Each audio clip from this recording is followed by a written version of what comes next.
Hello बच्चों, आप सभी का स्वागत है इस वीडियो में। और इस वीडियो में हम लोग पढ़ रहे हैं क्लास 8 हिस्ट्री के चैप्टर नंबर फर्स्ट को, जिसका नाम है हाउ, व्हेन एंड वेयर। और ये चैप्टर क्या है? एक प्रकार का इंट्रोडक्शन है।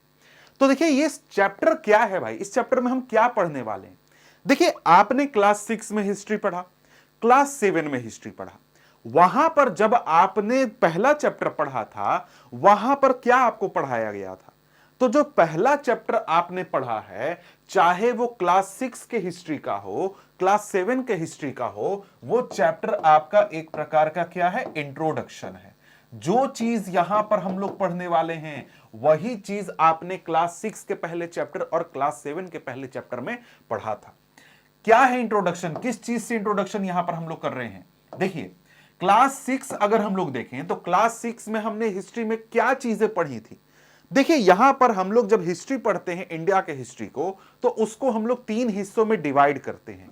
पहला होता है एंशिएंट हिस्ट्री, मतलब कि आज के 1000-2000 साल पहले जो चीजें हुई वो हमारा होता है एंशिएंट हिस्ट्री। और उस चीज के बारे में हमने क्लास 6 के हिस्ट्री के किताब में पढ़ा था। ठीक है, इसी प्रकार से क्लास 7 का हिस्ट्री में हमने क्या पढ़ा था? मेडिवल हिस्ट्री पढ़ा था।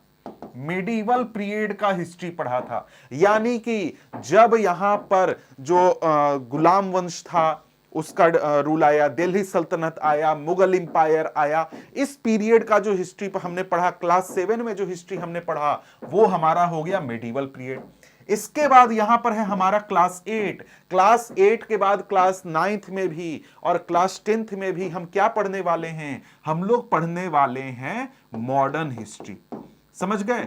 Modern history. ठीक है, अब यहां पर एक चीज बता दूं, 9th क्लास की हिस्ट्री में आपको वर्ल्ड हिस्ट्री भी पढ़नी है। ठीक है, तो यहां पर जब आपने क्लास 6 का पहला चैप्टर पढ़ा था, वहां पर आपको पढ़ाया गया था कि भाई देखो क्लास 6 में हम लोग पढ़ने वाले हैं एंशिएंट हिस्ट्री, तो उसका इंट्रोडक्शन हम लोग ले लेते हैं कि भाई क्लास 6 में जो एंशिएंट हिस्ट्री था, एंशिएंट हिस्ट्री में हम लोग क्या सोर्सेज यूज करते हैं, कहां से हमें इंफॉर्मेशन मिलता है, इसके साथ साथ लोगों के जीने का तरीका क्या था, ये सारी चीजें हमने पहले चैप्टर में पढ़ी थी क्लास 6 की। इसी प्रकार से क्लास 7 में जो मेडिवल हिस्ट्री हमें पढ़नी है, उसका इंट्रोडक्शन हमें कहां मिला था? पहले चैप्टर में मिला था कि भाई मेडिवल हिस्ट्री जो हम पढ़ेंगे उसके सोर्सेस क्या होते हैं, हमें इंफॉर्मेशन कहां से मिलता है, हम लोग कैसे हिस्ट्री के बारे में पता वगैरह लगाते हैं।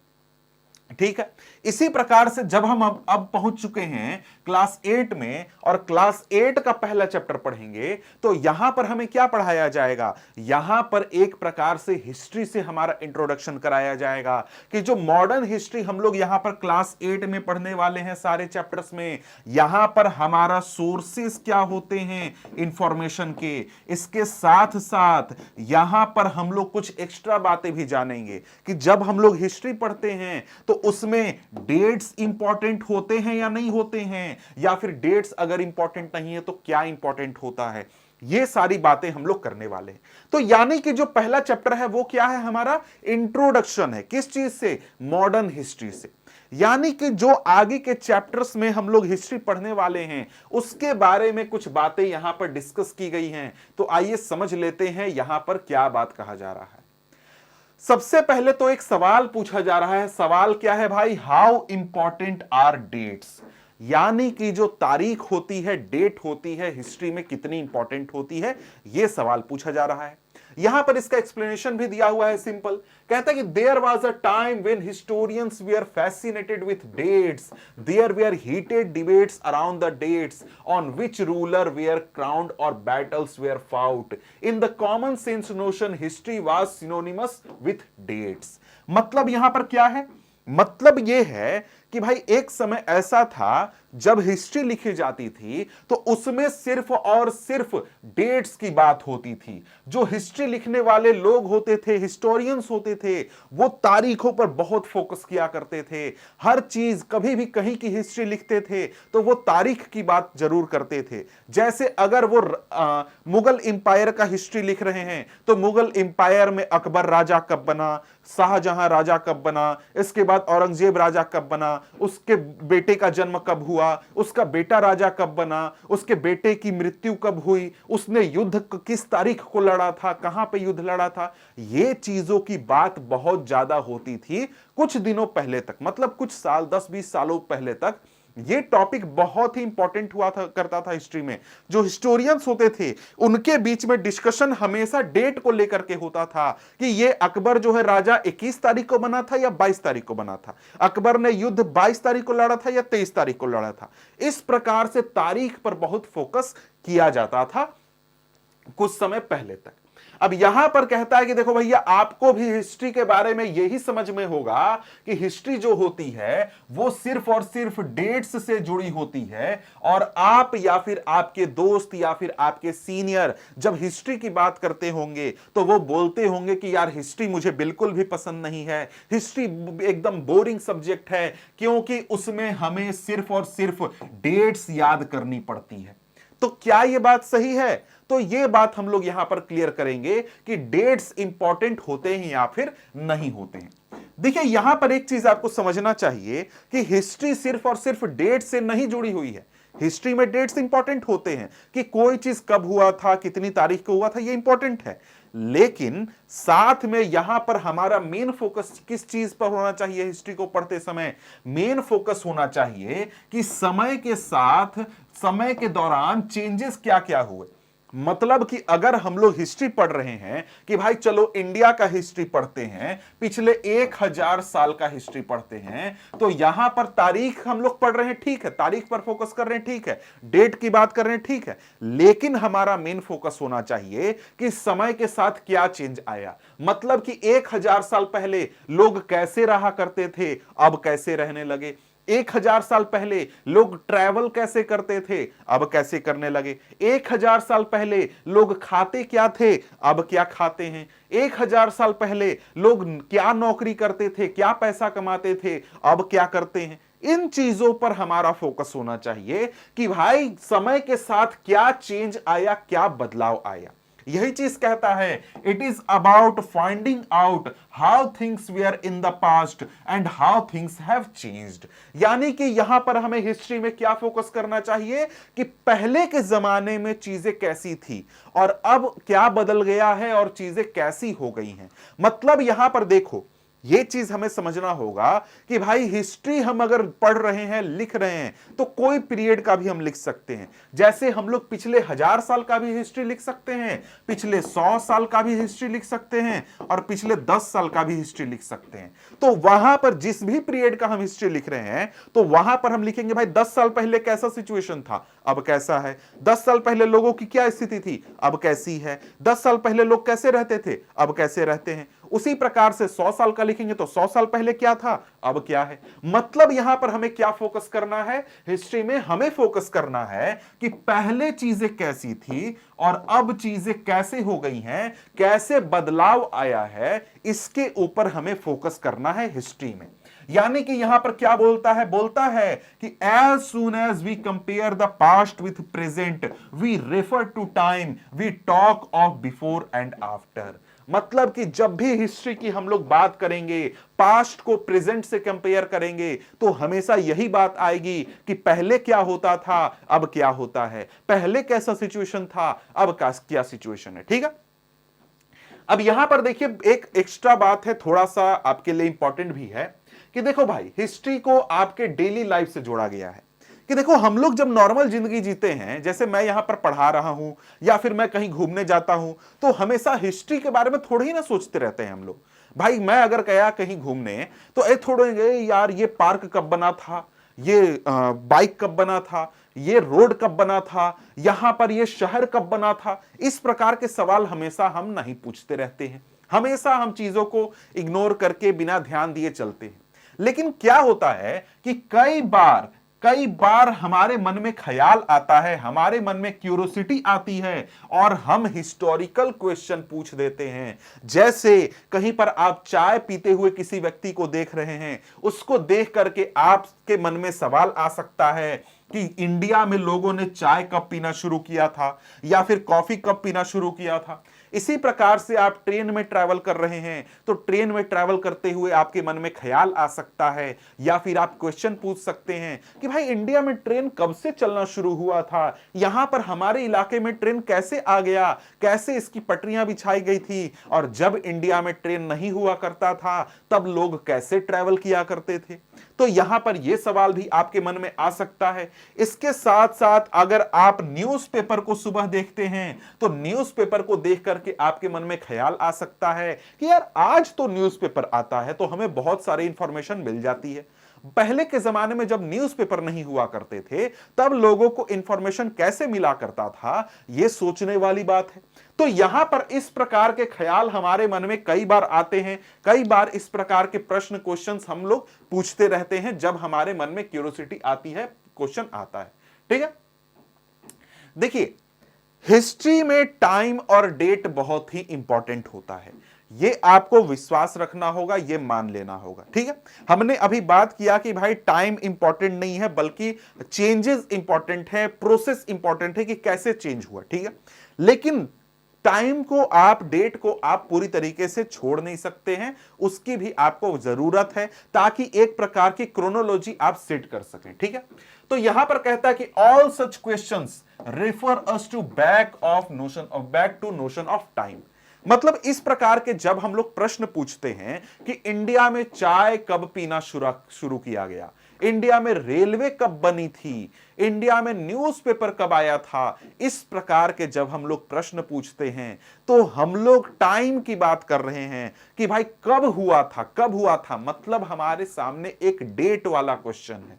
लेकिन यहां पर हमें यह भी समझना होगा कि यहां पर इस प्रकार के जो क्वेश्चंस हैं इनको हम लोग प्रिसाइजली डेट नहीं बता सकते हैं। मतलब क्या, मतलब कि इस प्रकार के क्वेश्चन में कोई एक खास डेट नहीं बताया जा सकता है, और अगर एक डेट बताते भी हैं तो वो गलत हो जाएगा, क्योंकि ये जो क्वेश्चन हमने अभी पूछा उसका एक डेट एक आंसर हो ही नहीं सकता है। कैसे?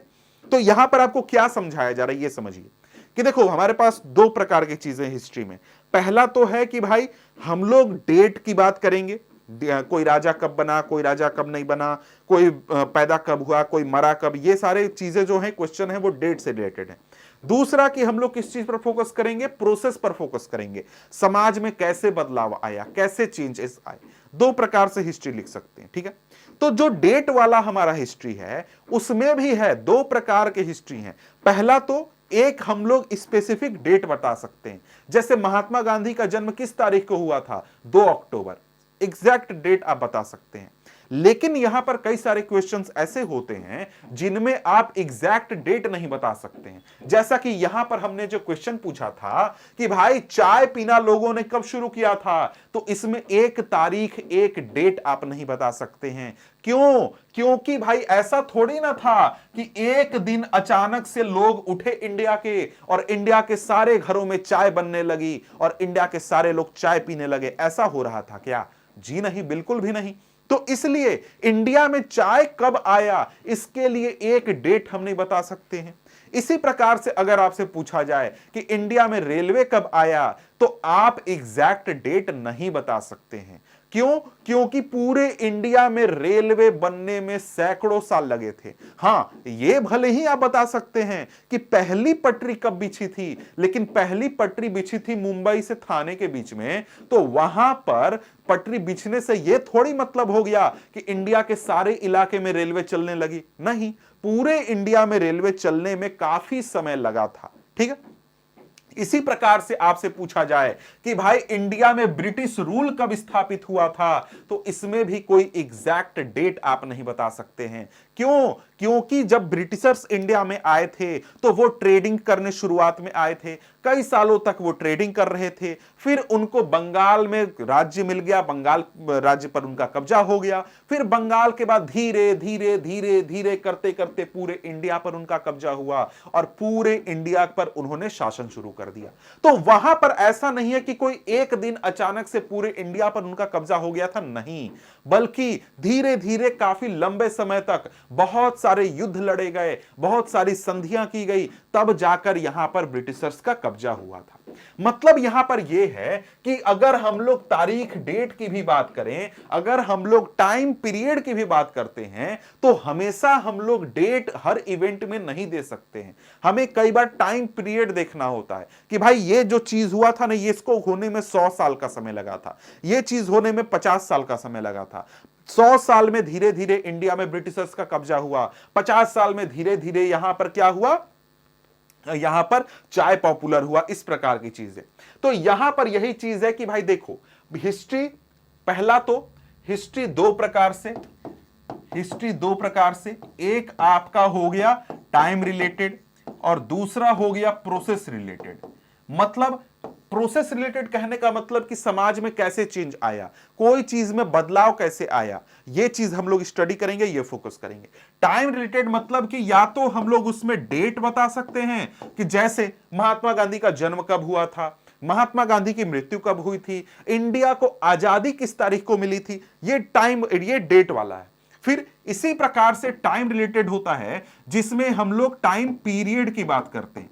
मतलब कोई चेंज आया, वो चेंज होने में 50 साल लगा, 100 साल लगा। इंडिया में रेलवे बिछने में 100 साल से ऊपर लग गए, इंडिया में अंग्रेजों का कब्जा होने में 100 साल का समय लग गया, इंडिया में चाय पॉपुलर होने में 50 से 100 साल लग गए। तो यहां पर हम लोग डेट नहीं बोलेंगे, यहां पर हम लोग एक टाइम पीरियड की बात करेंगे कि इस टाइम पीरियड में समाज में चेंज आया था, समाज में बदलाव आया था। ठीक है, अब यहां पर आगे बढ़े तो आगे यहां पर हमारे सामने फिर से क्वेश्चन यही है कि जब हमने देखा कि भाई हम लोग जो हैं प्रोसेस के ऊपर फोकस करेंगे, अब हिस्ट्री में हमें प्रोसेस के ऊपर फोकस करना है कि समाज में कैसे चेंज आया, डेट हमारे लिए उतना इंपॉर्टेंट नहीं है, और साथ में कई सारे इवेंट्स में तो हम लोग डेट बता भी नहीं सकते हैं। तो फिर भी हम लोग डेट की बात क्यों करते हैं? Why do we continue to associate history with string of dates? Dates के साथ हम लोग क्यों एसोसिएट करते हैं? तो इस एसोसिएशन का एक रीजन है। क्या रीजन है भाई? यहां पर रीजन ये है कि पहले जमाने में जो हिस्टोरियंस हुआ करते थे, जैसे जब कहीं किसी इलाके में राजा का शासन होता था, वहां पर जो हिस्टोरियंस हुआ करते थे वो मेनली फोकस करते थे राजा के ऊपर, और राजा के रूल के ऊपर, उनकी पॉलिसीज के ऊपर, उनके जो फैमिली का स्ट्रक्चर है उसके ऊपर कि कोई राजा कब बना, उसका बेटा कब हुआ, उसका शादी कब हुआ, इसके साथ ही उसका बेटा राजा कब बना, उसने कौन सा युद्ध किस तारीख को लड़ा था, कब उसकी हार हुई थी। ये एक कारण था कि भाई पहले के जमाने में जो हिस्टोरियंस होते थे वो इन्हीं चीजों पर फोकस करते थे, इन्हीं चीजों की बात करते थे। तो बहुत सालों से, सैकड़ों सालों से ये प्रोसेस चला आ रहा है कि हिस्टोरियंस राजा पर, इंपॉर्टेंट इवेंट्स पर फोकस किया करते थे और उसके आधार पर हिस्ट्री लिखा करते थे। ठीक है, अब यहां पर बात यह है कि ऐसा नहीं है कि वो सिर्फ लिखते थे इसलिए ये चीज सही हो गया, नहीं। यहां पर डेट्स इंपॉर्टेंट होते हैं। डेट्स इंपॉर्टेंट क्यों होते हैं? इंपॉर्टेंट इसलिए होते हैं क्योंकि जब स्पेसिफिक डेट हमें पता होता है हर इवेंट का, तो हम एक प्रकार से क्रोनोलॉजी सेट कर सकते हैं कि अच्छा अकबर जो है 22 तारीख को राजा बना था, हाँ ठीक है 22 को बना, तो उसके बाद जाकर के उसने 27 तारीख को युद्ध लड़ा था, 27 तारीख को युद्ध लड़ा, 30 तारीख तक चला, तो 1 तारीख को उसकी जीत हो गई थी। अच्छा, तो 1 तारीख को जीत होने के बाद उसके बाद वो वापस दिल्ली 2 तारीख को आ गया था। इस प्रकार से क्रोनोलॉजी सेट करने में हमें बहुत मदद मिलती है डेट्स से, तो इसलिए डेट्स हमारे लिए इंपॉर्टेंट होते हैं। ठीक है, तो यहां पर कहता है कि for events such as these specific dates can be determined and history such as these debates about date continue to be important. जो स्पेसिफिक डेट वाले हिस्ट्री के पार्ट हैं, जहां पर स्पेसिफिक डेट हम लोग बता सकते हैं, वहां पर डेट्स को नोट किया जाता है। डेट्स आज भी इंपॉर्टेंट होते हैं। आगे कहता है कि as you have seen in the history text book of the past 2 years, historians now write about host of other issues. मतलब कि आपने क्लास 6 का हिस्ट्री पढ़ा, क्लास 7 का हिस्ट्री पढ़ा, वहां पर आप एक चीज ये देख करके समझ गए होंगे, वहां पर अब उतना ज्यादा राजाओं की बात नहीं होती है, उनके डेट्स की बात नहीं होती है कि कोई राजा कब बना, उसने युद्ध कब लड़ा, युद्ध लड़ा तो उसके बाद उसकी जीत कब हुई, वो वापस कब आया, इस प्रकार के डेट्स की अब बात नहीं होती है, जो कि आप क्लास 6 और 7 में आप लोग देख चुके हैं। अब यहां पर दूसरे टॉपिक्स की बात होती है, अब यहां पर लोगों की बात की जाती है, प्रोसेस की बात की जाती है, कि समाज में चेंज कैसे आया, लोग पहले के जमाने में जिंदगी कैसे जिया करते थे, वो पैसे कैसे कमाते थे, उनकी जीने का तरीका क्या हुआ करता था। इस प्रकार से चीजों के ऊपर अब हम लोग फोकस करते हैं कि कैसे यहां पर नए नए किंगडम्स बने, नए नए आइडियाज का स्प्रेड हुआ, कल्चर और सोसाइटी में चेंज कैसे आया। ये सब चीजें अब हम क्या करते हैं, फोकस करते हैं। ये चीजें अब हमारे लिए इंपॉर्टेंट हो चुकी हैं। ठीक है, अब यहां पर देखिए हमारे सामने अगला टॉपिक है विच डेट्स। अब ये थोड़ा सा इंपॉर्टेंट टॉपिक है, इसको सही से समझना जरूरी है, समझिएगा ध्यान से। यहां पर देखिए हमने क्या बात किया, दो तीन प्रकार की बातें कर ली, सब तरीके की बातें कर ली। हमने बोला कि भाई डेट इंपॉर्टेंट नहीं है, प्रोसेस इंपॉर्टेंट है। फिर बोलते हैं कि हाँ भैया डेट इंपॉर्टेंट है, डेट को भी पढ़ना चाहिए, डेट के साथ साथ टाइम पीरियड भी इंपॉर्टेंट है। तो मतलब कि सब चीजें इंपॉर्टेंट है हिस्ट्री में। और डेट के बारे में हमने समझा कि डेट इंपॉर्टेंट होते हैं और डेट हमें बहुत हेल्पफुल होते हैं हिस्ट्री को डिटरमाइन करने में, क्रोनोलॉजी सेट करने में। अब यहां पर बात है कि मान लो हम लोग हिस्ट्री लिख रहे हैं, तो हिस्ट्री में कौन सा डेट हमारे लिए इंपॉर्टेंट है, किस इवेंट की हम लोग बात करेंगे, यह चीज कैसे तय होगा। तो यहां पर यह बात बोलता है कि by what criteria do we choose a set of dates as important. किस आधार पर हम लोग तय करते हैं कि कौन सा डेट हमारे लिए इंपॉर्टेंट है और कौन सा डेट हमारे लिए इंपॉर्टेंट नहीं है। यह हम लोग कैसे तय करते हैं, तो यहां पर इसका सिंपल आंसर यह है कि the dates we select, the dates around which we compose our story of the past are not important on their own। मतलब यहां पर यह है कि जब हम लोग हिस्ट्री लिख रहे हैं, किसी भी चीज का, किसी भी टाइम पीरियड का हिस्ट्री लिख रहे हैं, तो उसमें जो डेट्स इंपॉर्टेंट होते हैं वो खुद से कोई खास तारीख नहीं होता है। जैसे 1 तारीख, 2 तारीख, 3 तारीख, 4 तारीख, 5 तारीख। अब इसमें से कौन सा तारीख इंपॉर्टेंट है, यह कैसे तय होगा, यही चीज हम लोग समझ रहे हैं। तो यहां पर जो तारीख होता है वो अपने आप इंपॉर्टेंट नहीं होता है, तो वो उसमें से कोई एक तारीख इंपॉर्टेंट कब होता है, वो इंपॉर्टेंट तब होता है जब they become vital because we focus on a particular set of events as important. जब खास सेट ऑफ इवेंट को हम लोग इंपॉर्टेंट मानते हैं तो उससे जुड़ा हुआ जो डेट है वो इंपॉर्टेंट हो जाता है। If our focus of study changes, we begin to look at new issues, a new set of dates will appear significant। मतलब कि अगर हम लोग दूसरा टॉपिक चुन ले, दूसरे टॉपिक के ऊपर हिस्ट्री लिखने लगे, तब हमारा जो हिस्ट्री है उसका डेट जो है वो भी चेंज हो जाएगा, इंपॉर्टेंट डेट चेंज हो जाएगा। जैसे एग्जांपल से समझिए भाई, देखो हम लोग क्या करते हैं, हम लोग बोलते हैं कि लास्ट 30 इयर्स का हम लोग हिस्ट्री लिख रहे हैं, पिछले 30 साल का हम लोग हिस्ट्री लिख रहे हैं। भाई पिछले 30 साल का हिस्ट्री लिख रहे हैं तो इसमें से कौन सा डेट, पिछले 30 साल में बहुत सारे डेट्स हुए, तारीख हुए, कौन सा डेट हमारे लिए इंपॉर्टेंट है, कौन सा इवेंट इंपॉर्टेंट है। तो भाई जो टॉपिक हम लोग चुनेंगे ना, उसके आधार पर तय होगा कि कौन सा डेट इंपॉर्टेंट है, कौन सा हमारे लिए इवेंट इंपॉर्टेंट है। जैसे हम लोग क्या बोलते हैं कि चलो हम लोग क्या करते हैं, क्रिकेट का हिस्ट्री लिखते हैं पिछले 30 साल का, क्रिकेट का हिस्ट्री हम लोग लिखने चलते हैं। तो पिछले 30 साल में अगर तुम देखो तो क्रिकेट से जुड़ा हुआ सबसे इंपॉर्टेंट इवेंट क्या हुआ है, इंडिया ने वर्ल्ड कप जीता है। कब जीता था वर्ल्ड कप, तो भाई एक तो 1983 में जीता था, सॉरी ये 30 साल लिखा हुआ लेकिन ये 40 साल पहले था, ठीक है कोई बात नहीं है, हम लोग समझ लेते हैं, ठीक है। 1983 हमारे लिए बहुत इंपॉर्टेंट है, क्यों, क्योंकि इंडिया ने पहला वर्ल्ड कप जीता था। इसके बाद हमारे पास अगर तुम देखो तो 2007 इंपॉर्टेंट हो जाता है, क्यों, क्योंकि इंडिया ने T20 का वर्ल्ड कप जीता था, इंपॉर्टेंट है भाई। इसी के बाद अगर हम लोग देखें तो 2011 हमारे लिए इंपॉर्टेंट हो जाता है, क्यों, क्योंकि हमने वहां पर वर्ल्ड कप दोबारा जीता था। इसके बाद जाकर के 2024 इंपॉर्टेंट हो जाता है, क्योंकि फिर से हम लोग T20 का वर्ल्ड कप जीत जाते हैं। तो क्योंकि हम लोग पिछले 30 साल का हिस्ट्री लिख रहे हैं और पिछले 30 साल के हिस्ट्री में हमने क्रिकेट में देखा कि हमारे लिए ये इंपॉर्टेंट ईयर्स हैं, डेट एग्जैक्ट मुझे याद नहीं है इसलिए मैंने डेट नहीं लिखा, तो ये डेट हमारे लिए इंपॉर्टेंट है, क्यों, क्योंकि इस दिन क्रिकेट से जुड़ा हुआ कुछ इंपॉर्टेंट इवेंट हुआ था। इसी प्रकार से हम लोग क्या करते हैं, टॉपिक अपना चेंज कर देते हैं। अब बोलते हैं कि मैं अपनी हिस्ट्री लिख रहा हूं पिछले 30 साल की। तो यहां पर हम लोग लिख रहे हैं क्या, यशस्वी सिंह का हिस्ट्री लिख रहे हैं पिछले 30 साल का। तो यहां पर इंपॉर्टेंट इवेंट क्या हो जाएगा भाई, तो इंपॉर्टेंट इवेंट सबसे पहला तो यह हो जाएगा कि मेरा डेट ऑफ बर्थ 1997, ये इंपॉर्टेंट हो गया भाई। क्यों, क्योंकि इस ईयर में मेरा जन्म हुआ था, मेरी लाइफ का सबसे इंपॉर्टेंट इवेंट हुआ। इसके बाद अगर हम लोग देखें तो इसके बाद 2000 इंपॉर्टेंट हो जाएगा, क्योंकि इस साल मैं स्कूल गया था, ये इंपॉर्टेंट हो गया। इसके बाद जाकर के इंपॉर्टेंट हो जाएगा क्या, 2012 10th पास मैंने किया था। इसके बाद 2014 12th मैंने पास किया था। ये सारे डेट्स इंपॉर्टेंट क्यों हो गए, क्योंकि ये मेरे लाइफ से जुड़े हुए हैं और मेरी लाइफ का हिस्ट्री लिखा जा रहा है पिछले 30 साल का।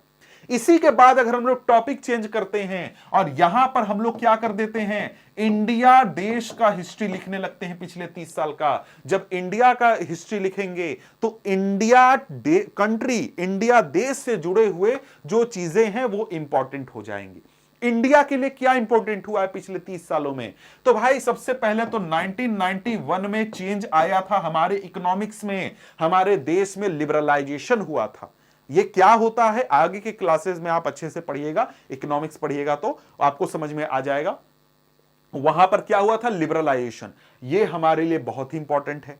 इसके बाद अगर हम लोग देखें तो और भी चीजें, बहुत सारे इवेंट्स हुए हैं जो कि हमारे कंट्री के लिए इंपॉर्टेंट हैं। जैसे अगर हम लोग देखें तो क्या हो सकता है, बहुत सारी चीजें हो सकती है। जैसे 1996 हो सकता है, 1996 या 95 जब हमने एटम बम का विस्फोट करके हमने न्यूक्लियर बम बनाया था, वो हमारे लिए इंपॉर्टेंट हो सकता है। इसके बाद आगे जाएं तो हमारे लिए 1999 इंपॉर्टेंट हो सकता है, क्योंकि इंडिया के साथ एक युद्ध लड़ा गया था, कारगिल वार इंडिया ने लड़ा था। इसी प्रकार के डेट्स हमारे लिए इंपॉर्टेंट हो जाएंगे, क्योंकि हमने जो टॉपिक चूज किया है उससे जुड़े हुए हैं ये डेट्स। तो सिंपल आप समझ रहे हैं कि इंपॉर्टेंट डेट्स कैसे चूज किए जाते हैं, जो टॉपिक हम चूज करेंगे उससे जुड़े हुए डेट्स हमारे लिए इंपॉर्टेंट हो जाते हैं। ठीक है, अब यहां पर अगर हम लोग देखें तो यहां पर फिर से हमारे सामने एग्जाम्पल है, जो मैंने आपको अभी समझाया वही समझाने के लिए यहां पर एग्जाम्पल दिया गया है। एग्जाम्पल इसको पढ़ लेते हैं, थोड़ा सा है, एक पैराग्राफ है, फिर हम आगे बढ़ेंगे। कहता है consider an example in the histories written by British historians in India, the rule of each governor general was important। मतलब ब्रिटिश हिस्टोरियंस जो थे, अंग्रेज हिस्टोरियंस थे, उन्होंने जब इंडिया का हिस्ट्री लिखा तो उनके लिए हर एक ब्रिटिश गवर्नर जनरल का जो टेन्योर था, रूल था, बहुत इंपॉर्टेंट था। तो वो जब हिस्ट्री लिखते थे या फिर उन्होंने जो हिस्ट्री लिखी है उसमें हर एक गवर्नर जनरल की बात की गई है, उनके रूल के बारे में बात किया गया है, उन्होंने शासन कैसे चलाया, उन्होंने किस प्रकार से ताकत इंडिया में अंग्रेजों की बढ़ाई, उन्होंने क्या क्या काम किए। तो यहां पर जब ब्रिटिश हिस्टोरियंस अपना हिस्ट्री लिख रहे हैं तो उनका टॉपिक क्या हो गया, गवर्नर जनरल। और वो जब हिस्ट्री लिखेंगे तो उनके किताब में, उनके हिस्ट्री में इंपॉर्टेंट डेट क्या होगा भाई, कि कोई गवर्नर जनरल जो है उसका रूल स्टार्ट कब हुआ, रूल एंड कब हुआ, उसने कौन सा युद्ध लड़ा, कौन सा वार लड़ा, क्या क्या क्या इंपॉर्टेंट डिसीजन लिए, किस तारीख को लिए, वो चीजें इंपॉर्टेंट हो जाएंगी उनके लिए। यानी कि जैसे वारेन हेस्टिंग हो गए या फिर हेस्टिंग हो गए, वेल्सली हो गए, बेंटिक, डलहौजी, कैनिंग, ये सब क्या है, गवर्नर जनरल्स हैं। ठीक है, हर एक के टाइम पीरियड में क्या क्या चीजें हुई, इन्होंने क्या क्या डिसीजन लिए, ये चीज यहां पर हिस्ट्री के किताब में लिखी जाएगी। जब ब्रिटिश हिस्टोरियंस के हिस्ट्री का टॉपिक गवर्नर जनरल होगा, वहां पर इंडिया के लोगों के जिंदगी के बारे में बात नहीं किया जाएगा कि इंडिया के लोगों की जिंदगी के ऊपर क्या प्रभाव पड़ा, लोग कैसे जीते थे इंडिया में। देखो, जिस समय में मान लो कि वारेन हेस्टिंग का रूल था, उस समय कोई आदमी हो सकता है भूखे मर गया हो, रियलिटी में मरा था, क्योंकि जब बंगाल में अंग्रेजों का शासन स्थापित हुआ था उसके 2-4 साल के अंदर ही बंगाल में सूखा आ गया था, जहां पर लाखों की संख्या में लोग मर गए थे, भूख से मर गए थे, समझ गए। तो वहां पर अगर ये ब्रिटिशर्स गवर्नर जनरल का हिस्ट्री लिख रहे हैं तो उस सूखे में मरने वाले लोगों की बात नहीं लिखी जाएगी। क्यों? क्योंकि वो यहां पर इंपॉर्टेंट नहीं है। इसी प्रकार से अगर हम लोग देखें, इसी प्रकार से हम लोग क्या करते हैं, अपना टॉपिक चेंज कर देते हैं। इसी प्रकार से हम लोग अपना टॉपिक चेंज करके, मान लो कोई इंडियन है वो हिस्ट्री लिखने जाता है और वो इंडिया के पीपल के बारे में हिस्ट्री लिखता है कि इंडिया के लोगों के साथ क्या क्या हुआ था अंग्रेजों के शासनकाल के दौरान, तो यहां पर हमारा इंपॉर्टेंट डेट चेंज हो जाएगा। इंडिया में जितने भी सूखे आए, जब भी लोग मरे, जैसे जालियांवाला बाग हत्याकांड हुआ था, वो हम लोग हिस्ट्री में लिखेंगे। जब यहां पर सूखा आया था और लाखों लोगों की मौत भूख से हो गई थी, उसको यहां पर हम लोग हिस्ट्री में लिखेंगे। तो यहां पर एक प्रकार से आप देख सकते हैं कि यहां पर हम लोग जैसे जैसे टॉपिक चेंज करते हैं, वैसे वैसे इंपॉर्टेंट सेट ऑफ डेट्स या फिर इंपॉर्टेंट सेट ऑफ इवेंट्स जो हैं वो चेंज हो जाते हैं। अब यहां पर देखिए, आगे हमसे कहा जा रहा है कि व्हेन वी राइट हिस्ट्री और a story we divide it into chapters. Why do we do this? यानी कि जब भी हम लोग हिस्ट्री लिखते हैं या फिर जब भी कोई भी किताब लिखते हैं तो उसको हम लोग चैप्टर्स में डिवाइड करते हैं। एक लंबा सा ऐसे नहीं होता है कोई भी किताब या फिर हिस्ट्री। हमेशा आपको हर किताब में चैप्टर्स मिलेंगे, हर किताब में आपको चैप्टर्स मिलेंगे, चाहे वो हिस्ट्री का हो या फिर किसी और कोई कहानी का ही क्यों ना हो, उसमें आपको चैप्टर्स मिलेंगे। ऐसा क्यों होता है? ऐसा इसलिए होता है ताकि हर एक चैप्टर को कुछ कोहेरेंस दे दिया जाए। यानी कि मान लो कि हम क्या कर रहे हैं, एक लंबी सी कहानी लिख रहे हैं, इतना लंबा कहानी है, इतने लंबे कहानी में सारा जो इवेंट है वो एक जैसा तो है नहीं। यहां पर हमने कुछ अलग चीज की थी, यहां पर कुछ अलग चीज की थी। जैसे मान लो मैं अपनी कहानी लिख रहा हूं कि मैं भाई दिल्ली घूमने गया। तो दिल्ली घूमने गया तो उसमें मैं अपने घर में हूं, यहां पर हूं, यहां से अब निकलने वाला हूं, तो ये अलग टॉपिक है। मैं यहां से निकल करके स्टेशन पहुंचा, वो एक अलग टॉपिक है।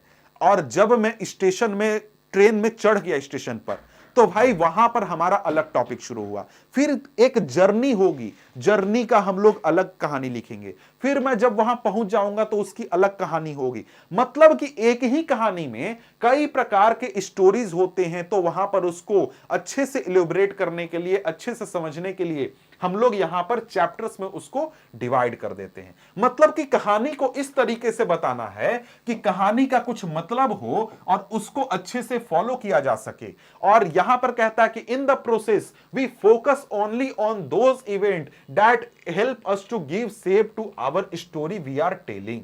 मतलब हम लोग सिर्फ उन इवेंट्स के ऊपर, उन डेट्स के ऊपर, उन घटनाओं के ऊपर फोकस करते हैं जो कि हमारी कहानी को बताने में, कहानी को समझाने में मदद करते हैं। समझ गए? तो वही बात है कि इसी वजह से हम लोग हर किताब में देखते हैं कि चैप्टर्स प्रेजेंट होते हैं, चाहे वो हिस्ट्री का किताब हो या फिर किसी और तरीके का किताब हो। यहां जो बात है वही चीज हमने समझ लिया कि मान लो कि अगर ब्रिटिश हिस्टोरियंस अगर किताब लिख रहे हैं अपने गवर्नर जनरल्स के बारे में, तो वहां पर चैप्टर्स का टाइटल क्या होगा? हर एक चैप्टर में आपको अलग अलग गवर्नर जनरल के लिए एक एक चैप्टर आपको मिलेगा। लेकिन मान लो कि हम लोग अगर इंडिया के लोगों की हिस्ट्री लिख रहे हैं कि इंडिया के लोगों के साथ क्या हुआ था, तो वहां पर चैप्टर्स होगा कि भाई इस पीरियड में क्या हुआ था, इस पीरियड में लोगों के साथ क्या हुआ था, इस पीरियड में, तो उस प्रकार से हमारे चैप्टर्स होंगे। ठीक है, अब यहां पर आगे बढ़े तो आगे हमारे सामने टॉपिक क्या है? How do we periodize. मतलब ये क्या कह रहा है भाई? हाउ डू वी पीरियोडाइज मतलब कह रहा है कि देखो भाई, हम लोग हिस्ट्री को क्या करते हैं, हमेशा पीरियड्स में बांटते हैं। जैसे हमने जब इस चैप्टर को शुरू किया था, इस वीडियो को शुरू किया था, वहां पर हमने बोला कि क्लास 6 में हमने क्या पढ़ा? एंशिएंट हिस्ट्री पढ़ी। क्लास 7th में हमने क्या पढ़ा? मिडीवल हिस्ट्री पढ़ा। और क्लास 8 में हम लोग क्या पढ़ रहे हैं? मॉडर्न हिस्ट्री पढ़ रहे हैं। तो ये क्या है? हमने अपने इतिहास को, अपने हिस्ट्री को पीरियड्स में बांट दिया है। लेकिन यहां पर ये क्यों बांटा है ये भी समझेंगे, और ऐसा बांटने का क्या तरीका, मतलब किस आधार पर हमने ये क्लासिफिकेशन किया है कि इंडिया के हिस्ट्री को हम लोग 3 पीरियड्स में बांट देते हैं, ये चीज समझते हैं।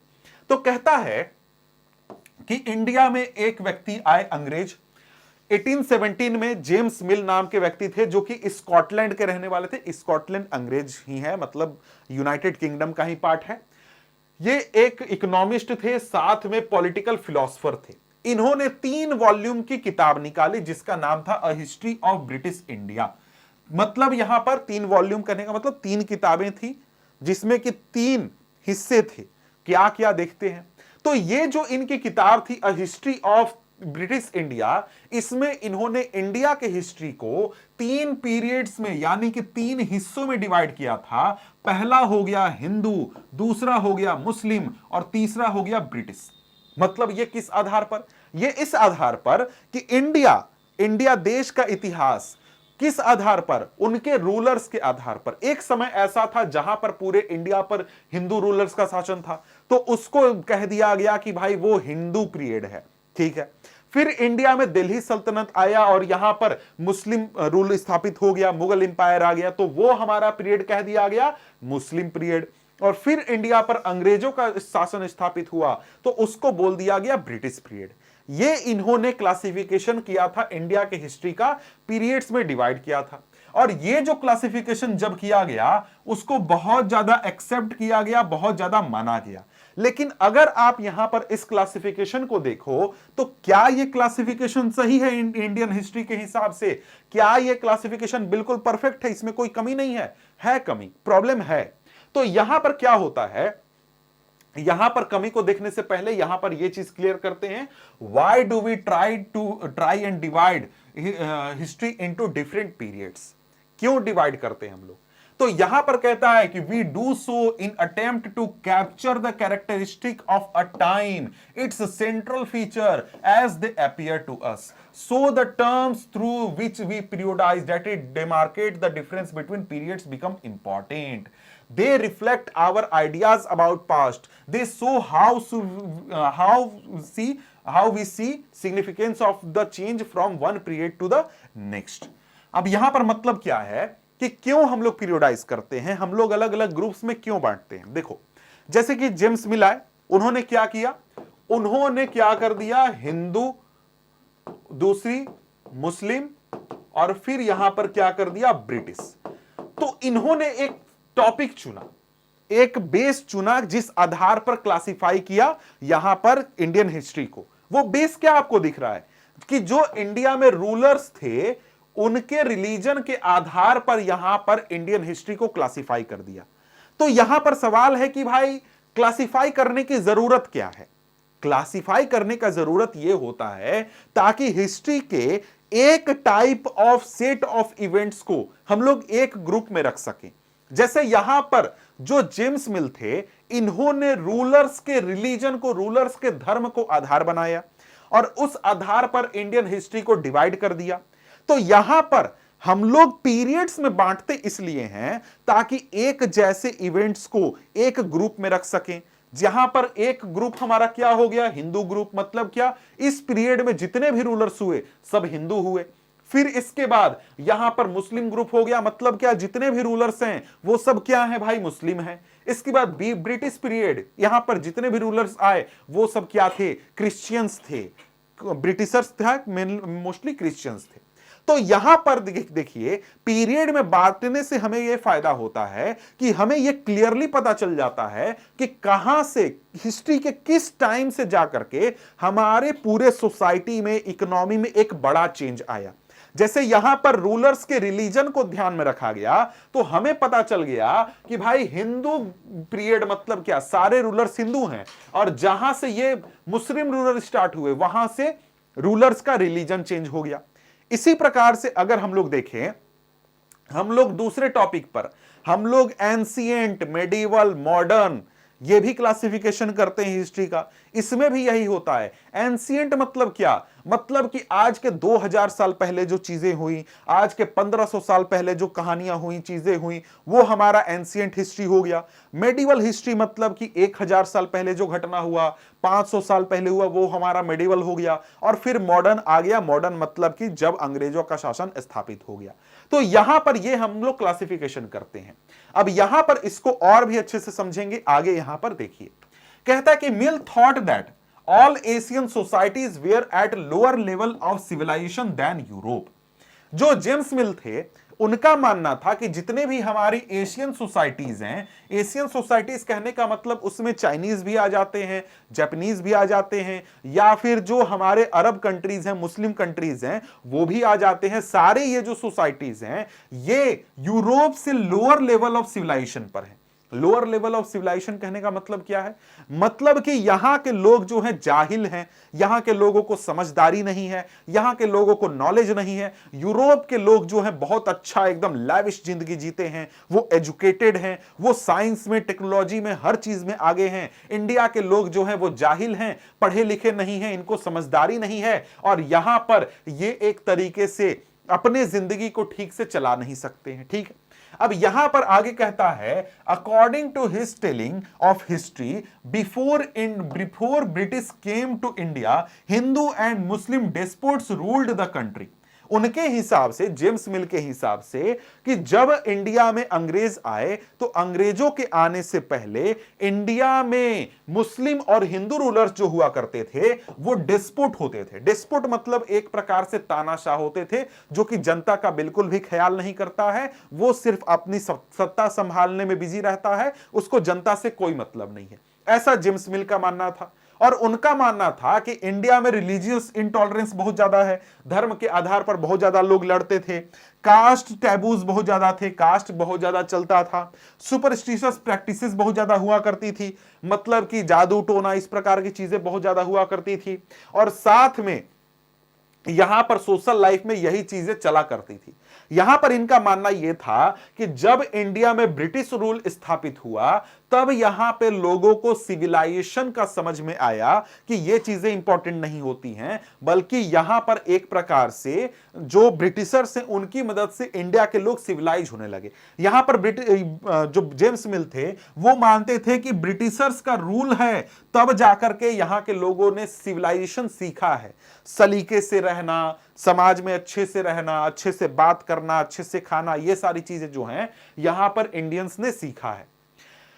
यहां पर इनका मानना यह था कि इंडिया में क्या करना है, इंडिया में हमें लोगों को सिविलाइज करना है, और इंडिया में लोगों को सिविलाइज करने के लिए यहां पर ब्रिटिशर्स को पहले तो यहां पर रूल करना जरूरी है कि ब्रिटिशर्स यहां पर सरकार चलाएंगे तभी लोगों को सिखा पाएंगे, और साथ में यहां पर जो यूरोपियन मैनर्स हैं, यूरोपियन आर्ट्स हैं, और साथ में यूरोपियन इंस्टीट्यूशंस हैं, लॉज हैं, उन सबको इंडिया में लाने की जरूरत है। और जेम्स मिल यहां तक कह रहे थे कि अभी तक, मतलब उस समय तक जिस समय जेम्स मिल थे, कि अभी तक जिन इलाकों पर अंग्रेजों का कब्जा नहीं है उस इलाके पर भी अंग्रेजों को कब्जा करना चाहिए, ताकि इंडिया के सभी इलाके के लोगों को एनलाइटमेंट मिल सके, हैप्पीनेस मिल सके, और साथ में यहां पर प्रोग्रेस लोगों का हो सके, क्योंकि इंडिया के जो लोग हैं वो खुद से प्रोग्रेस करने लायक नहीं है। ये बिल्कुल जाहिल गंवार एकदम पुराने जमाने के लोग हैं,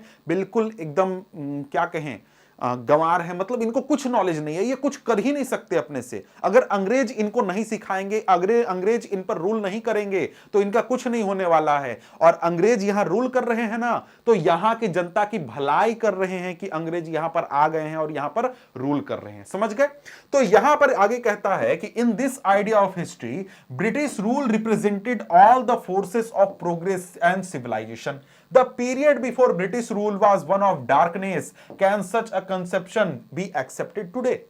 यहां पर जब जेम्स मिल अपना इस प्रकार का हिस्ट्री लिखते हैं जिसमें वो धर्म के आधार पर बेस बनाते हैं, हिंदू पीरियड, मुस्लिम पीरियड और साथ में क्रिश्चियन पीरियड बनाते हैं, तो उस आधार में यह चीज कहा जाता है कि जब इंडिया में ब्रिटिश रूल आया तब जाकर के यहां के लोगों को प्रोग्रेस कुछ मिला, यहां के लोगों को सिविलाइजेशन समझ में आया, और अंग्रेजों के आने से पहले यहां जो था सोसाइटी बिल्कुल एकदम डार्कनेस में था, यहां लोगों को कोई नॉलेज नहीं था, कोई जानकारी नहीं था, यहां के लोग भूखे मर रहे थे, इन लोगों को कुछ समझदारी नहीं था, आपस में हमेशा लड़ते रहते थे। तो क्या ये जो आधार है, ये जो तरीका है हिस्ट्री लिखने का, क्या ये आज स्वीकार किया जा सकता है कि क्या इसमें बिल्कुल बात सही है? तो आंसर है नहीं।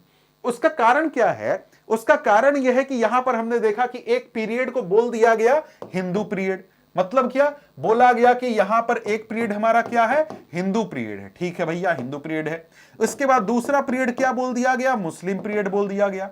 तो क्या ये जो पीरियड यहां पर बताए गए हैं जेम्स मिल के आधार से, हिंदू पीरियड और मुस्लिम पीरियड, क्या जब हिंदू पीरियड बोला जा रहा था तो इंडिया में क्या सिर्फ हिंदू रहा करते थे? नहीं, उस समय में और भी रिलीजन के लोग रहते थे।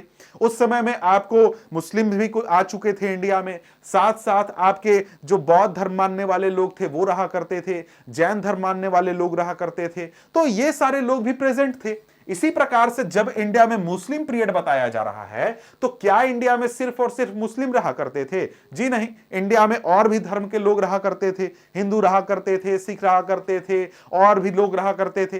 तो यहां पर यह क्लासिफिकेशन करना सिर्फ और सिर्फ रूलर के रिलीजन के आधार पर यह बिल्कुल भी सही नहीं है, यह एक तरीके से एक्यूरेट नहीं है। ठीक है, इसके साथ ही यहां पर देखिए, यहां पर यह है कि अगर हम लोग इस आधार पर क्लासिफिकेशन करते हैं रूलर के रिलीजन के आधार पर, तो यहां पर इस आधार पर क्लासिफिकेशन करने का यह मतलब हुआ कि सिर्फ और सिर्फ किसी भी समाज में जो राजा है उसका धर्म मायने रखता है और कोई भी चीज मायने नहीं रखती है कि उस समाज के लोग कैसे जी रहे हैं, वो खुश हैं या नहीं हैं, उनकी जिंदगी में क्या चल रहा है, ये सब इंपॉर्टेंट नहीं है। बल्कि क्या इंपॉर्टेंट है भैया? तो इंपॉर्टेंट है कि जो राजा है उसका धर्म क्या है।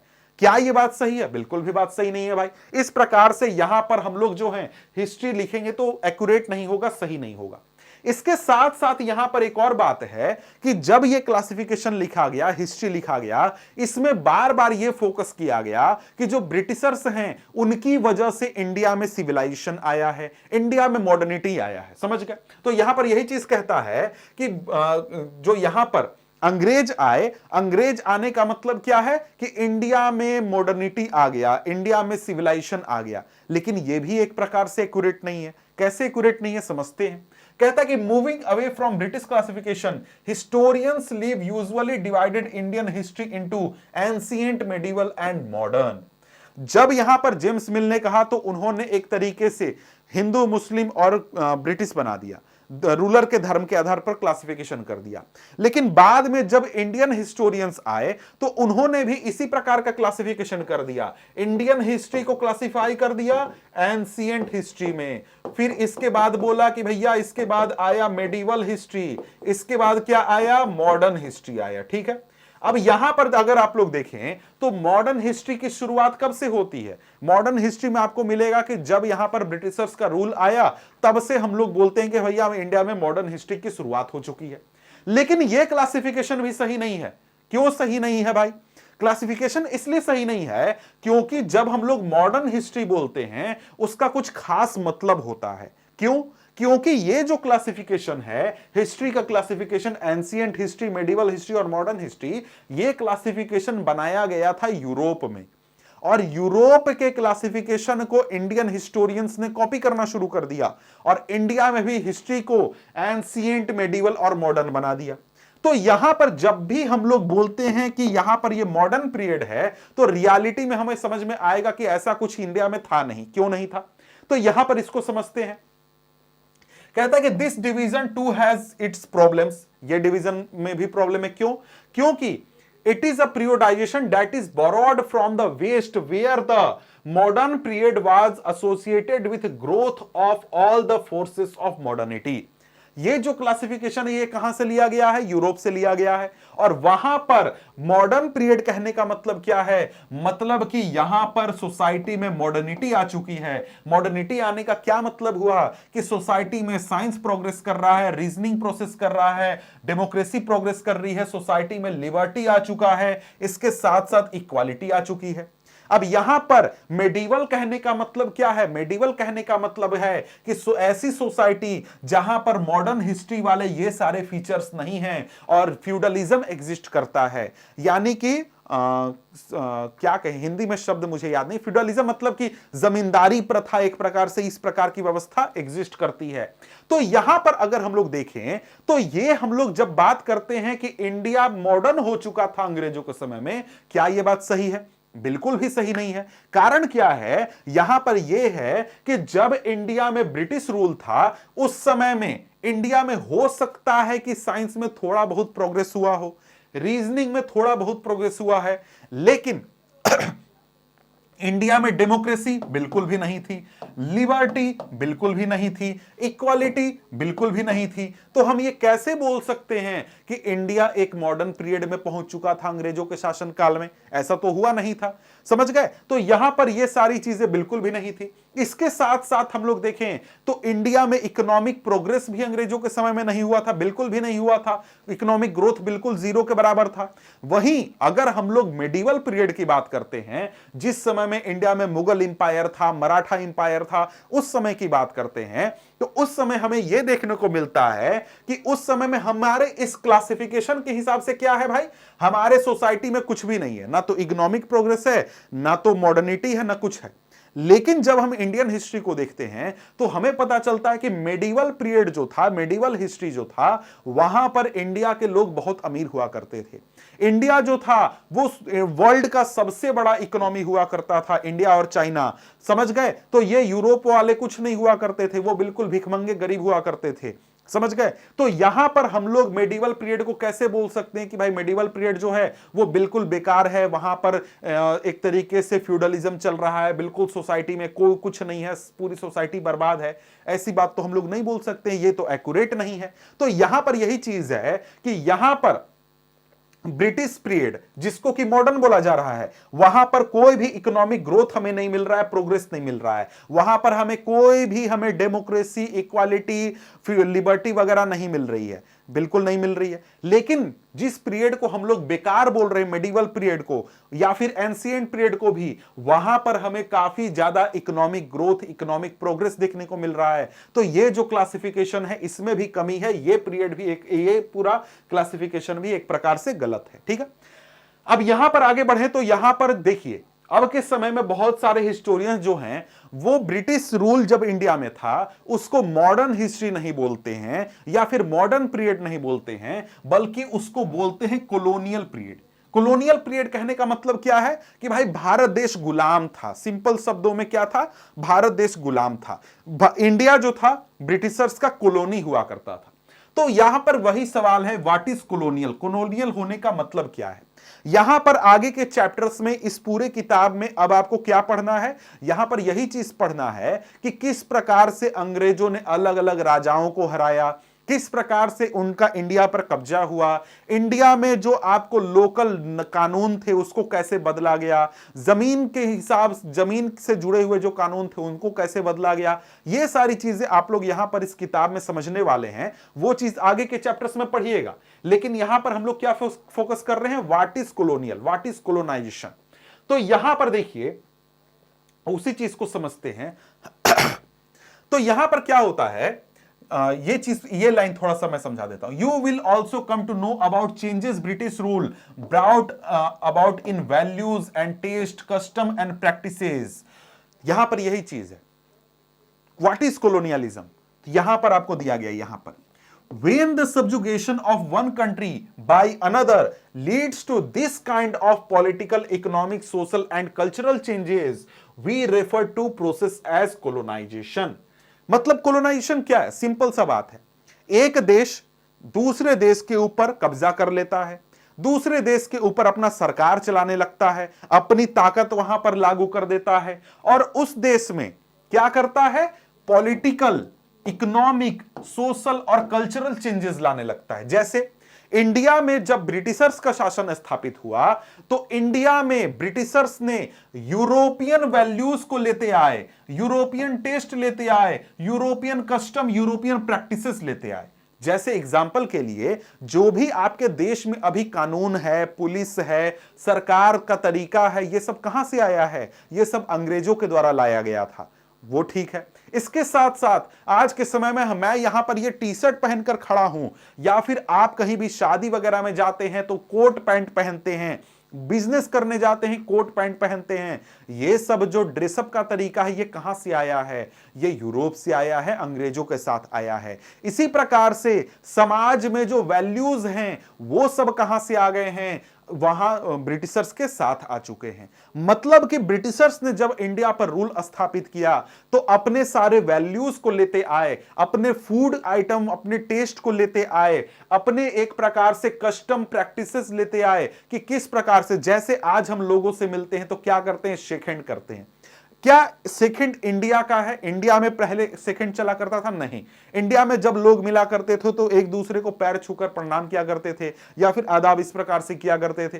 तो ये चीज जो है, ये चीज कहां से आई? अंग्रेजों से आई।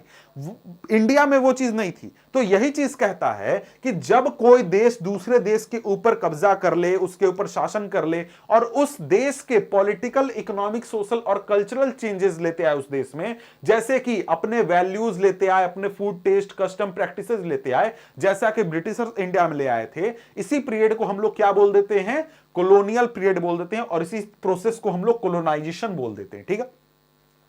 अब यहां पर देखिए, आगे चैप्टर्स में आपको यह समझ में आएगा कि जब इंडिया में अंग्रेजों का शासन स्थापित हुआ था तो इंडिया के सभी लोगों को बराबर असर नहीं हुआ था। कुछ लोगों को अंग्रेजों के शासन से फायदा हो गया था, कुछ लोगों को नुकसान हुआ था और बहुत सारे लोग जो थे वो बर्बाद हो गए थे।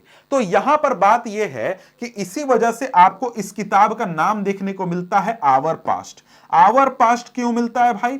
क्योंकि सभी लोगों की हिस्ट्री एक जैसी नहीं है।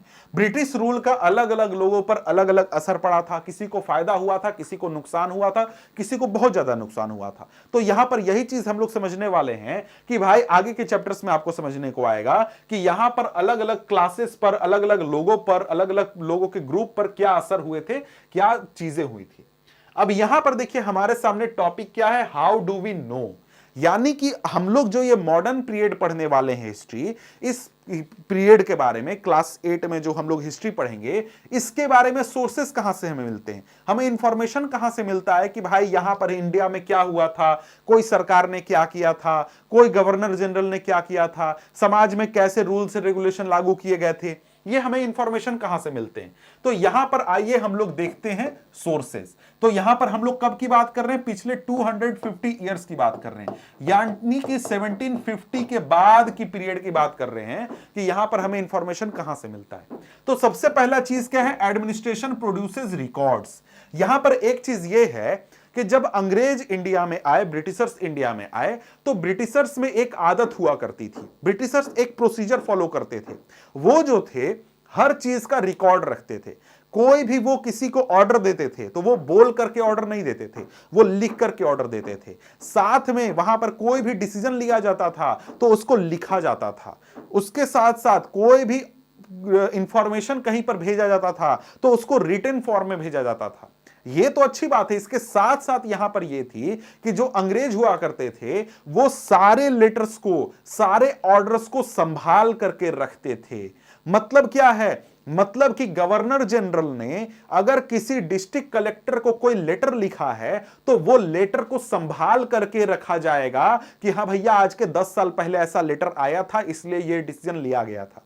तो वो जो लेटर्स हैं, वो जो ऑर्डर्स हैं, वो जो डिसीजन हैं, वो आज भी संभाल करके रखे गए हैं और वो लेटर्स को आज भी आप पढ़ सकते हैं। और यहां पर उनकी मदद से हमें इंफॉर्मेशन मिलता है। सारे रिकॉर्ड्स हमारे पास हैं जिनसे कि हमें इंफॉर्मेशन मिलता है कि सरकार ने क्या किया, क्यों किया, क्या डिसीजन लिया, समाज में क्या प्रॉब्लम थे, सारी चीजें इंफॉर्मेशन हमें मिल जाती हैं।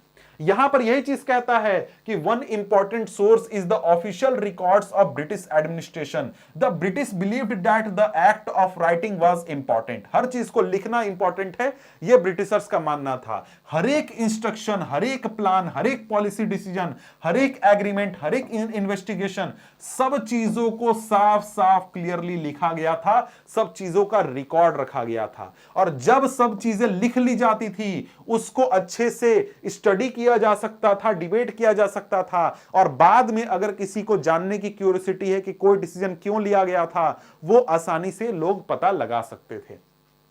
तो यहां पर इस चीज की वजह से, इस डिसीजन की वजह से कि हर चीज को रिकॉर्ड बनाना है, हर चीज का रिकॉर्ड रखना है, उससे बहुत सारे रिपोर्ट, नोटिंग, मेमोज जो हैं वो एडमिनिस्ट्रेशन में मौजूद थे। आज भी वो मौजूद है, आज भी वो रिकॉर्ड्स रखे हुए हैं। आप चाहें तो किसी का भी आज के 200 साल पहले कोई लेटर लिखा गया था उसको आप जाकर के पढ़ सकते हैं। अब यहां पर कहता है कि the Britishers also felt that all important documents and letters needed to be carefully preserved. मतलब कि जो भी लेटर लिखे जाते थे, जो भी ऑर्डर पास किए जाते थे, जो भी डिसीजन लिए जाते थे, वो सारे रिटन फॉर्म में थे। तो ब्रिटिशर्स ये भी मानते थे कि इन सब को अच्छे से संभाल करके रखने की भी जरूरत है।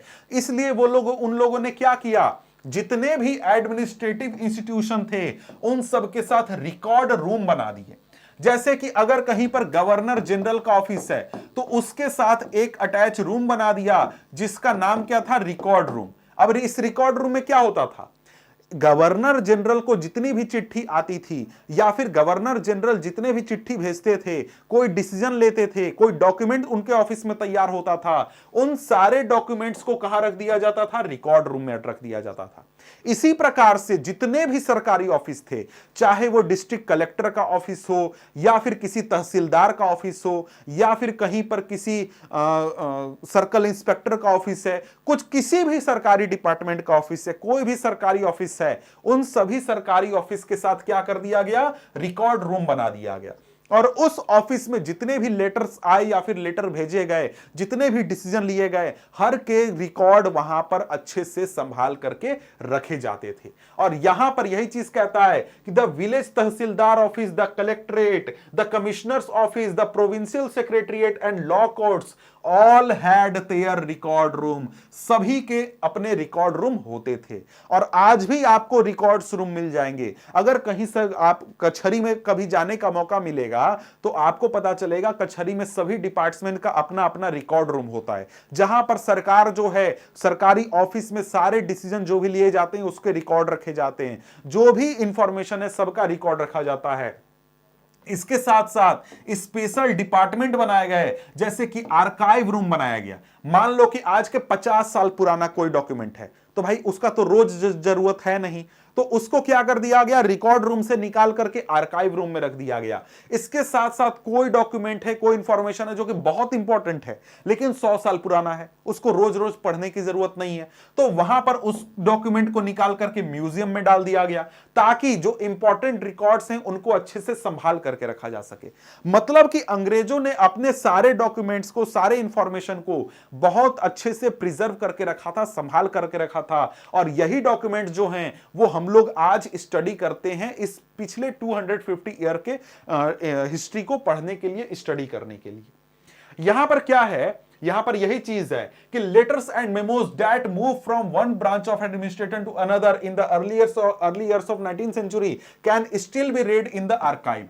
मतलब कि जो शुरुआत के सालों में जो लेटर्स लिखे गए थे, एक अफसर ने दूसरे अफसर को लिखा था, उसको आज भी हम लोग पढ़ सकते हैं, आज भी वो हमारे लिए अवेलेबल है। You can also study the notes and report that district official prepared और the instruction and directive that were sent by officials at top of provincial administration. मतलब कि वही बात है, जितने भी ऑर्डर पास किए गए, डिसीजन लिए गए, जो भी किए गए, सब आप पढ़ सकते हैं, सभी इंफॉर्मेशन अवेलेबल है। ठीक है, अब यहां पर देखिए प्रिजर्व करने का तरीका क्या होता था। जब पहले के जमाने में प्रिंटर्स नहीं हुआ करते थे, फोटोकॉपियर्स नहीं हुआ करते थे, उस समय सरकार कैलीग्राफर्स को रखती थी जो कैलीग्राफी के जरिए अच्छी राइटिंग में डॉक्यूमेंट्स लिखने का काम किया करते थे। तो वो लोग डॉक्यूमेंट को कॉपी करते थे, एक कॉपी से दूसरा कॉपी से तीसरा कॉपी बनाते थे, उसको फिर प्रिजर्व कर दिया जाता था। लेकिन जब इंडिया में आपको फोटोकॉपियर्स आ गए, फोटोकॉपी होने लगी, तो वहां पर क्या किया जाने लगा, रिकॉर्ड्स का फोटोकॉपी बनाया जाने लगा, प्रिंटिंग किया जाने लगा और उन सबको प्रिंटेड फॉर्म में फिर रिकॉर्ड में रखा जाने लगा। तो यहां पर देखिए ये एक बिल्डिंग है, ये नेशनल आर्काइव है, ये आपको दिल्ली में है। यहां पर इंपॉर्टेंट डॉक्यूमेंट संभाल करके रखे गए हैं, जो कि हिस्टोरिकल डॉक्यूमेंट्स हैं, वो चीज यहां पर आप लोग देख सकते हैं। ठीक है, यहां पर यही चीज कहता है कि when New Delhi was built the national museum and national archive were both located close to viceregal palace. यहां पर नेशनल आर्काइव और साथ में नेशनल म्यूजियम बनाया गया था कि जो कि हिस्टोरिकल डॉक्यूमेंट्स को संभाल करके रखने का काम करता था। ठीक है, अब यहां पर इसके बाद है अगला टॉपिक, अगला सोर्स ऑफ इंफॉर्मेशन, वो है सर्वेज। सर्वेज क्या है भाई? देखो यहां पर क्या हुआ कि जब ब्रिटिशर्स इंडिया में आए तो ब्रिटिशर्स के लिए इंडिया एक बहुत ही नई जगह थी और इंडिया के बारे में उनको जानना समझना बहुत ही जरूरी था, क्योंकि यहां पर वो सरकार चलाने वाले थे। तो जब इंडिया में आए तो इंडिया में अंग्रेजों ने सर्वे को बहुत इंपॉर्टेंट बना दिया। वो हर चीज का सर्वे करने लगे थे, हर चीज का, क्योंकि उनको इंफॉर्मेशन चाहिए था कि भाई मान लो कि हम लोग को यहां शासन करना है तो यहां के बारे में इंफॉर्मेशन होना चाहिए। कैसा इंफॉर्मेशन? यहां कितने लोग रहते हैं, तो वो कितनी खेती होती है, कितनी जमीन है, कितने जमीन पर खेती होती है, तो किस चीज की खेती होती है, यहां पर किस प्रकार के प्लांट पाए जाते हैं, किस प्रकार के पौधे पाए जाते हैं, यहां पर जंगल है तो कितने इलाके में जंगल है, जंगल में कितने लोग रहते हैं। इस प्रकार के हर चीज का उन्होंने सर्वे किया, हर चीज का इंफॉर्मेशन उन्होंने निकालने की कोशिश की। समझ गए? कहता है कि the Britishers believed that a country had to be properly known before it could be effectively administered. मतलब किसी भी देश में, किसी भी इलाके में सरकार चलाने के लिए सबसे पहले उस इलाके को समझना जानना बहुत ही जरूरी होता था। अर्ली 19th सेंचुरी से ही बहुत डिटेल सर्वे किए जाने लगे थे इंडिया में। 1820-30 से ही बहुत डिटेल सर्वे किए जाने लगे थे। जो लोग थे, सरकारी कर्मचारी जो होते थे, वो हर एक गांव में जाते थे, वहां पर जाकर रेवेन्यू सर्वे करते थे कि हर एक गांव में कितना जमीन है, कितने जमीन पर कितनी खेती होती है, इस जमीन से कितना हम लोग टैक्स ले सकते हैं, किस जमीन पर कितना प्रोडक्शन होगा, हर चीज का सर्वे होता था। इसके बाद यहां पर जमीन के टोपोग्राफी को समझने के लिए सर्वे हुआ, सॉइल क्वालिटी का सर्वे हुआ, फ्लोरा फौना सर्वे हुआ, लोकल हिस्ट्री भी यहां पर अंग्रेजों ने स्टडी की, पढ़ी। इसके साथ साथ क्रॉपिंग पैटर्न का स्टडी किया गया, क्रॉपिंग पैटर्न का यहां पर सर्वे किया गया, सभी चीजों का पता लगाया गया ताकि यहां पर लोगों के बारे में, समाज के बारे में, देश के बारे में जाना जा सके। इसके साथ ही यहां पर 19th सेंचुरी से इंडिया में सेंसस भी किया जाने लगा, जो कि हर एक 10 साल में होता है और आज भी हर एक 10 साल में सेंसस का काम होता है। यानी कि हर 10 साल में जनसंख्या की गिनती की जाती है कि भारत देश में कितने लोग हैं तो कितने महिलाएं हैं, कितने पुरुष हैं, किस जाति के, किस धर्म के कितने लोग हैं, ये सारी जनसंख्या यहां पर गिनी जाती है। ठीक है, तो इन सब से बहुत सारी जानकारी हमें मिलती है। हमें पता चलता है कि किस कास्ट के कितने लोग रहते थे, किस रिलीजन के कितने लोग रहते थे, कौन सा ऑक्यूपेशन कितने लोग करते थे। इसके अलावा और भी दूसरे सर्वे हुए, बोटानिकल सर्वे हुआ, जूलॉजिकल सर्वे हुआ, आर्कियोलॉजिकल सर्वे हुआ, एंथ्रोपोलॉजी लॉजिकल सर्वे हुआ, फॉरेस्ट सर्वे हुए, बहुत तरीके के सर्वे हुए। इसी प्रकार के एक सर्वे में, जैसे आर्कियोलॉजिकल सर्वे हुआ, उससे हमें पता चला क्या कि भाई इंडस वैली सिविलाइजेशन जैसा भी कुछ था। यहां पर 1000-2000 साल पहले भी लोग रहा करते थे और वो इस प्रकार की जिंदगी जीते थे। ये सब हमें कैसे पता चला? जब आर्कियोलॉजिकल सर्वे यहां पर अंग्रेजों ने करवाने शुरू किए। ठीक है, तो यहां पर अगर हम लोग देखें तो ये दो सोर्सेज है, ऑफिशियल सोर्सेज, जिनसे कि हमें पिछले 250 सालों के हिस्ट्री के बारे में जानकारी मिलती है। लेकिन यहां पर इन रिकॉर्ड्स का भी लिमिटेशन है। जैसे यहां पर ये तस्वीर देखिए, ये एक कैंप लगा हुआ है जहां पर सरकारी लोग आए हुए हैं एक गांव में, उस गांव का सर्वे हो रहा है। इसी प्रकार से हर गांव में कैंप लगाए जाते थे, वहां पर लोकल सर्वे होता था, लोकल इंफॉर्मेशन को कलेक्ट किया जाता था। अब यहां पर आगे है what official records do not tell, क्या हमें नहीं पता चलता है। तो बात यह है कि जो सरकार इंफॉर्मेशन लेती थी, सरकार जो सर्वे कराती थी, उससे हमें इंफॉर्मेशन क्या मिलता था भाई? हमें जमीन के बारे में, जंगल के बारे में, या फिर जो सरकार के लिए इंपॉर्टेंट है वो चीजें यहां पर हमें जानकारी मिलती थी। ठीक है, तो यहां पर बहुत सारी चीजें हमें इंफॉर्मेशन मिल जाती थी। सरकार क्या चाहती है, ऑफिशियल्स क्या सोचते थे, यहां पर उनको कितना टैक्स मिलता था, कितनी जमीन थी, ये सब तो हमें इंफॉर्मेशन मिल जाता है। लेकिन यहां पर हमें यह नहीं पता चलने पाता था कि जो भारत की जनता है, भारत के लोग हैं, वो क्या सोचते हैं, क्या चाहते हैं, उनकी जरूरतें क्या हैं, वो जिंदगी कैसे जीते हैं, खुश हैं या नहीं है लोग। ये सब चीजें हमें यहां पर ऑफिशियल रिकॉर्ड्स के से नहीं पता चलता था। ये चीजें जानने के लिए हमें दूसरे सोर्सेज ढूंढने पड़ते हैं, दूसरे सोर्सेज देखने पड़ते हैं जो कि ऑफिशियल रिकॉर्ड्स से अलग हैं और इनको खोजना भी मुश्किल है। जैसे यहां पर लोग जो थे, जो लोग पढ़े लिखे थे, उनकी डायरीज हमें मिलती हैं, उनसे लोगों की जिंदगी के बारे में थोड़ा समझ में आता है। कोई पिलग्रिम होता था, वो अपने अकाउंट्स लिखते थे, अपनी यात्रा वृतांत लिखते थे कि कहीं घूमने गए तो क्या क्या हमने देखा, क्या क्या हुआ। ये सब चीज हम यहां पर देखते हैं, वो भी हमें इंफॉर्मेशन देती है। इसके साथ ही यहां पर जो इंपॉर्टेंट पर्सनालिटीज थे, उनकी ऑटोबायोग्राफीज से हमें लोगों की जिंदगी के बारे में पता चलता है कि लोग जीते कैसे थे, कैसे उनकी स्थिति थी, समाज में लोग क्या सोचते थे, क्या चाहते थे, उनके एस्पिरेशन क्या थे, ये सब हमें पता चलता है। इसके साथ साथ जो उस समय की पॉपुलर किताबें हुआ करती थी जो कि लोकल बाजार में पता बिकती थी, उनसे भी हमें पता चलता है कि लोग क्या एक तरीके से पसंद किया करते थे, क्या टॉपिक्स उस समय में रिलेवेंट हुआ करते थे। इसके अलावा जो जब प्रिंटिंग आ गई तो न्यूज़पेपर वगैरह भी पब्लिश होने लगे, उनसे भी हमें काफी ज्यादा इंफॉर्मेशन मिलने लगी। जो लीडर्स रिफॉर्मर्स होते थे उनके डिबेट वगैरह जो थे, या फिर पोएम्स जो लिखे जाते थे, इनसे भी हमें बहुत इंफॉर्मेशन मिलने लगा। तो ये एक तरीके से जो सोर्सेज हैं, ये सोर्सेज हमें बताते हैं लोगों के बारे में, भारत की जनता के बारे में, कि जो भारत की जनता है वो क्या चाहती थी, क्या सोचती थी, उनके लिए क्या इंपॉर्टेंट होता था, क्या इंपॉर्टेंट नहीं होता था। लेकिन यहां पर यह है कि इस सोर्स का भी लिमिटेशन होता था। क्या लिमिटेशन होता था कि ये जो सोर्स है, सोर्स ऑफ इंफॉर्मेशन है, इसको लिख कौन रहा है भाई? इसको लिख रहे हैं पढ़े लिखे लोग।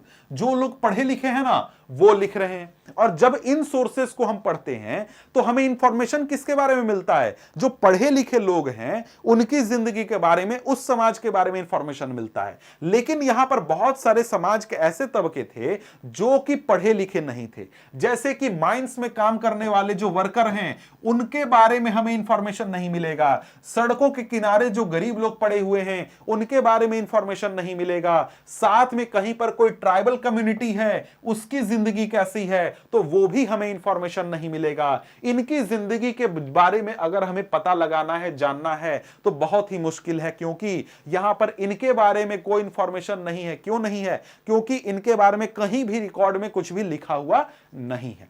समझ गए? तो यहां पर इसको भी किया जा सकता है, इसके लिए मेहनत करना होगा, तब जाकर के हमें इनके बारे में इंफॉर्मेशन मिलता है। आगे के चैप्टर्स में आप देखिएगा तो जो ट्राइबल कम्युनिटी है उनके बारे में हमें पढ़ने को मिलेगा। इसके साथ साथ जो माइंस में वर्कर्स हैं उनके बारे में भी पढ़ने को मिलेगा। तो उनके बारे में भी लोगों ने पता लगा लिया है, लोगों ने उनके बारे में भी इंफॉर्मेशन ले लिया है, लेकिन उसके लिए बहुत उनको मेहनत करनी पड़ी, बहुत तरीके से उनको इंफॉर्मेशन जुटाना पड़ा, तब जाकर के इंफॉर्मेशन मिला। तो क्या सोर्सेज हैं ये तो आप अच्छी तरीके से समझ गए। तो यहां पर अगर हम लोग देखें तो यहां पर ये चैप्टर हमारा समाप्त होता है। मिलते हैं हम आपसे अगले वीडियो में अगले चैप्टर के साथ, तब तक के लिए गुड बाय।